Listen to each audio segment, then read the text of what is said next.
Hey YouTube, welcome to Panama City, the hidden gem of Central America. I am Enzo, an otherwise reluctant traveler, and this is my story of my incredible 7 days in this wonder of a country. So come with me as I journey on my first solo leisure trip to this part of the world. Well, to any part of the world. You will see the people, the sights, and the sounds of Panama City, a sort of travel vlog or documentary. I only humbly ask that if you enjoy the video or find it useful in any way, then drop a comment or a like. First of all, let me show you how I got to Panama City. As you can see, it was pretty uneventful stuff, except for this breakfast. Wow, United Airlines, you can do better.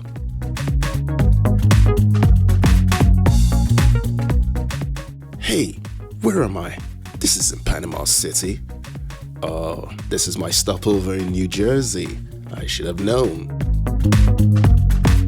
To kill time, I had a bit of coffee, then a call home to the family, a bit of plane spotting, and finally, we boarded this 737 MAX jet. What I wasn't feeling is this so-called legroom on nearly 5 hours of flying. Should have just paid for that extra legroom. This is me looking mad confused in the airport. However, I managed to get out of that place, and hotel was pretty decent. Great value for the money I paid, and I was happy with this choice.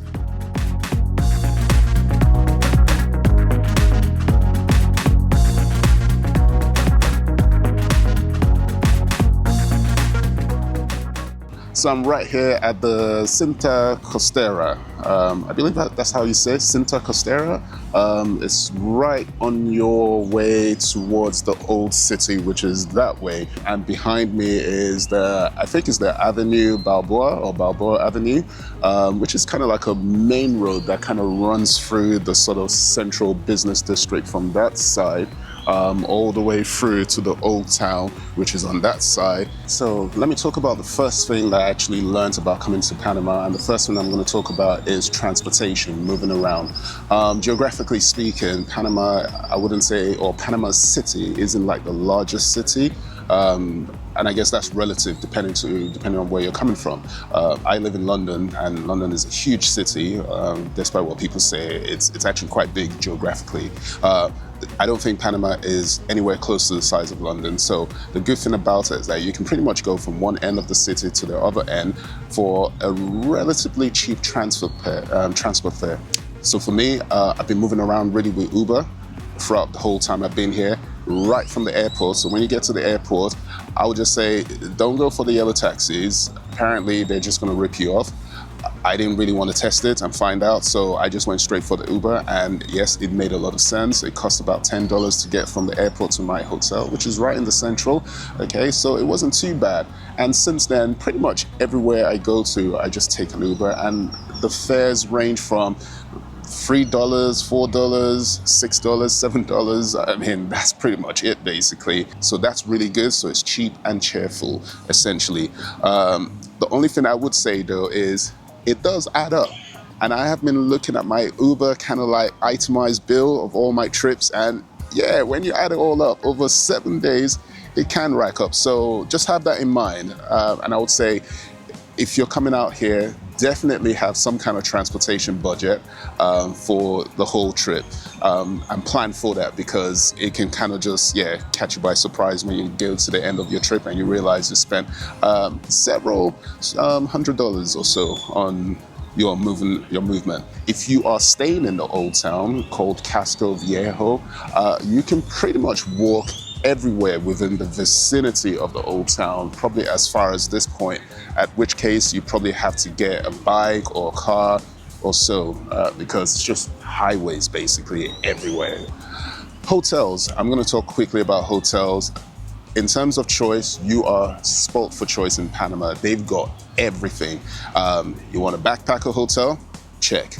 You want something more kind of like low budget? Check. And then if you want something kind of like a mid-range budget, check, which is where I'm staying. But apparently my hotel is classed as luxury. I don't think it's luxury. It's all right, you know. It's got the basics and it's very comfortable. And if you want to really, really splurge, you've got, again, choices. Check. Marriott, Sheraton, Hilton, the Hard Rock Cafe Hotel, they got everything here, pretty much. So whatever your budget is, you will find a place to stay, and it will always be within the vicinity. Also, the bay over here, you can't swim over there, completely polluted. That reminds me of Lagos also. And I don't know why, I'm gonna assume it's because of all the hundreds and hundreds of, shipping vessels that kind of go through the waters over here. Yeah. Last thing to talk about, the weather, and I think this is a very good note to end the filming from this side, because right now it's raining, that cloud of doom over there. I think it's ready, and the rain is sort of coming down now. You might even be able to see some of it on the lens over there. So that's something to be aware of. Now, I came here in February knowing that their dry season should have started from January and will probably take them all the way to May. But honestly, it has rained every single day since I got here. Every single day it has rained. Okay, so bear that in mind. However, the rain just tends to come and go. It will pour for like maybe an hour or so, and then the sun will just come out. I haven't seen the sun today, but I've had many days where the sun has been out and it's been awesome. So just bear that in mind. And when the sun does come up, it is hot and humid. Make sure you bring a hat. I mean, I bought this over here, but make sure you have a hat, sunglasses, make sure you have them otherwise, and sunscreen. Yes, believe it, even with my dark skin, you need sunscreen. I got sunburnt yesterday, when I went out to Taboga Island. See what I mean? Okay, so bear that in mind, definitely. Weather can be a bit, but all in all, I'll say the weather's still great. Perfect if you're coming from a very cold country, especially at this time of the year. It's currently winter in the UK, and it is cold, it is rainy. I'll rather have this than what they have in the UK right now. All right, let's move to the next chapter.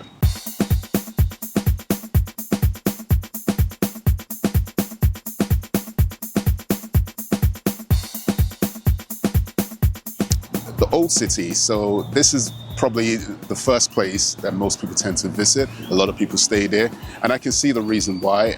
It's pretty much got everything in there. It's in terms of architecture, it's almost like a time machine in a way. You sort of kind of go back in time, and you can see how the city looked essentially from, 100 to 200 years ago.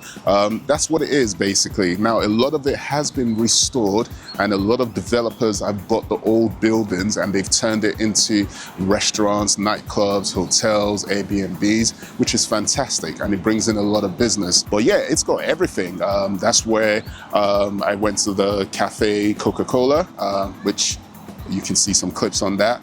I went to Tattoo and Coffee. Yes, Tattoo and Coffee. If you want to get a tattoo and coffee at the same time, they've got it over there. I didn't get a tattoo, but I had a coffee, a very expensive coffee, geisha coffee, apparently a thing over here. $10. How was it? It's definitely an acquired taste, but it's good. It was lovely. I don't think I'll be drinking it regularly because with the amount of coffee I drink, that'll just bankrupt me, basically. That's really what the old city is all about, and you can pretty much explore it by yourself. I had a sort of unofficial tour guide. I met someone over here, really interesting gentleman from Switzerland. You can see him over here in the video, and he was kind enough to kind of show me around basically the places that he knows. So that kind of helped, in all fairness, So we sort of explored together because he too is also new in Panama. I think he's been here probably for about 10 days, longer than I have been. So yeah, we just explored together. It was awesome. Yeah, so walking around Casca Viejo, as my Swiss friend just corrected me. I'm terrible when it comes to linguistics. But we just went to a side of Casca Viejo that you don't really see on YouTube, on the internet. It's just more Panamanians there, just getting on with their lives and just doing their thing. For some reason, all the tourist stuff hasn't come to that part, basically. But where there's money to be made, sooner or later, the developers are going to come in. Unfortunately, it's probably the locals that will lose out. All right, let's see what else we got. So we saw everywhere. We went to a few bars, had some cocktails, coffee. We didn't eat anything, but again, whatever your taste, whether you want authentic Panamanian food or you want to eat French, Italian, Chinese, whatever, basically, I think they pretty much got everything over here. And it's a really cool place, you know. In fact, sometimes I actually find it quite overwhelming because of the choice. So it helps if you know someone that lives here who can sort of recommend places to you. I think that's probably what will be quite useful. So I'll definitely recommend it. So if you're here in Panama, Casco Viejo, the old town, and check it out at nighttime. I've got a video coming out on the bar crawl, which is a big thing over here. Yeah, it's a thing basically. I'll show you that video at some point. But that was fun. To a certain extent. I'll explain in that video, so make sure you watch it when it comes out. Now, let's talk about tours or no tours. I think the way I feel about it is there are certain things over here that you definitely need to book a tour for.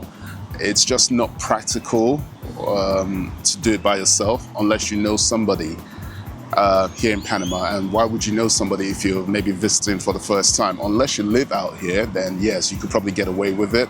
But there are certain things that you need to book tours for, like going to the Taboga Island. You need to book a tour for that. I think you could probably do it yourself. There are ferries that go from here to Taboga Island, so you could just jump on one of those ferries and yeah, go there, check out the place and come back, which is what all the locals do. So it is possible. But being a tourist, I'm not just a tourist, a reluctant traveler, I think it was better for me to just book a tour. So I booked a tour with Red Cat. Awesome, shout out to Red Cat. I'll link their whatever socials in the description. But they were awesome. They took us to Taboga Island on a catamaran. It's like a sailboat, a really big sailboat, and we had non-stop drinks. They gave us food, refreshments, there was music, and their reps were constantly just trying to just get like a party going on. It was lit, basically.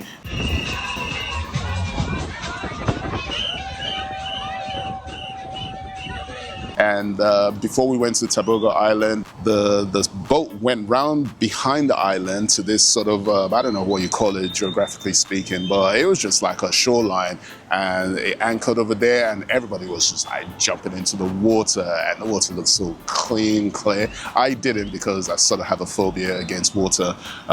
So I was just staring basically and helping people take pictures of themselves. But that was really good. So if you're a swimmer, I would highly recommend that, definitely. And it was after that we went to Taboga Island and we were able to explore the place. So tours are definitely needed. If you want to go to the Embera forest, Embera Village, again, you could probably do it without a tour, but honestly, coming in for the first time, it helps. So I booked a tour with that. I can't remember the name of the tour operator, but they were good also. I'll link their details also. I have a video on that. The Panama Canal, I wouldn't even bother booking a tour for that. Just go there and basically turn up. Buy your ticket, watch the IMAX presentation first of all, and then go and watch the boats, okay? I booked my ticket online before I went there. I think it's like $16. Some of the tours charge you like double that, so what are you paying for exactly? They kind of show you around, but you can learn all that stuff by yourself by just simply watching the IMAX presentation, which comes with your ticket. So I don't think you need a tour to go to the Panama Canal. I think you'd be overpaying in a way. So I did that without booking a tour. I just went there. Another thing to note, the boats only come through the canal from what I understand, and this is from their website, from 2 p.m. onwards. So if you're trying to do the canal very early in the morning, you might not see any boats at all. So I would say plan it very well. Plan it in a way that when you get there, you go straight to the IMAX viewing, watch the video, or the film, which is like 40 minutes or so. Shout out to Morgan Freeman. Perfect, okay? And then come out of that, try not to spend too much time in the gift shop, or else you just end up buying a bunch of stuff, basically, which I did, keyring, and then go to the viewing deck where you can see the boats. And yeah, it's just fun. Yeah, it was a good fun. I enjoyed that. And you know, the Panama Canal kind of just shows you why this country is such an amazing country. I would say the country is just blessed. You know, it's just blessed. God has blessed this country. It's just in the perfect place, and it just helps them, you know, in many ways, economically, and then geographically. It just makes a lot of sense.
I'm not going to pretend like I know everything about the people of Panama, but from my perspective, for someone coming from London, I have to say this country is probably one of the most ethnically diverse countries I've ever seen or been to.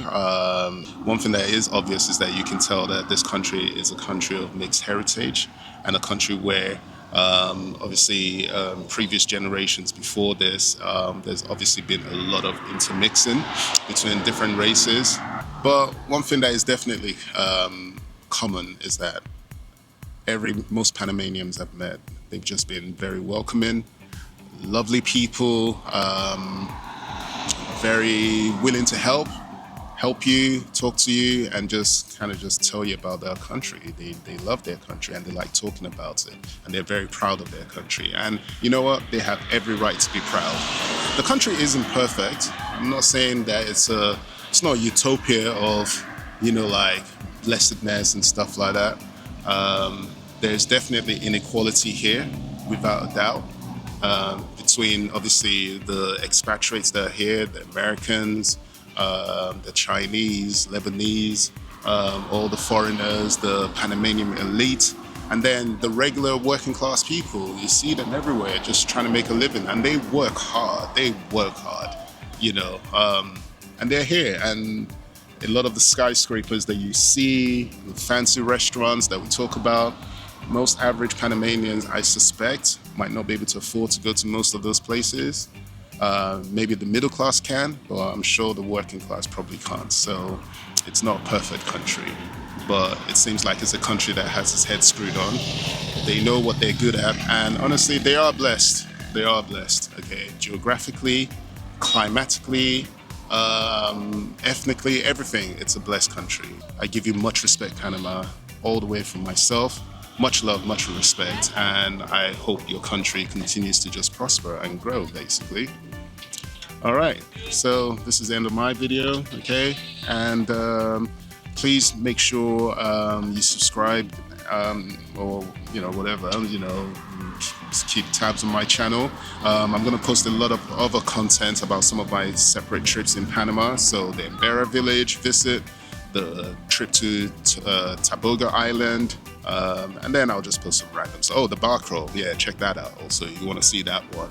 And yeah, and then just maybe some cityscapes and just different things. I don't know, we'll see, basically. All right, it's the Reluctant Traveler signing out. Okay, this is where I'm gonna stop my narration. I'm gonna head back to the old town, and yeah, God willing, I'll find a very nice restaurant to eat and to have a good cocktail.